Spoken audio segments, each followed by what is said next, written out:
श्रीसूक्तम् हिरण्यवर्णाम् हरिणीम् सुवर्णरजतस्रजा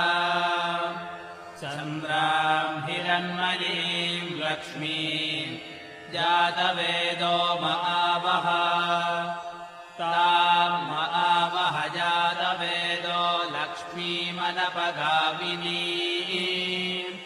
यस्याम् हिरण्यम् विन्द्रेयम् गामश्वम् पुरुषानहम् अश्वपूर्वाम् रथमध्याम् हस्तिनाथ प्रबोधिनीम् श्रियम् देवीमुपह्वये श्रीर्मा देवीर्जुषता ताम् सोऽस्मिताम् हिरण्यप्राकाराम् आर्द्राम् ज्वलन्ति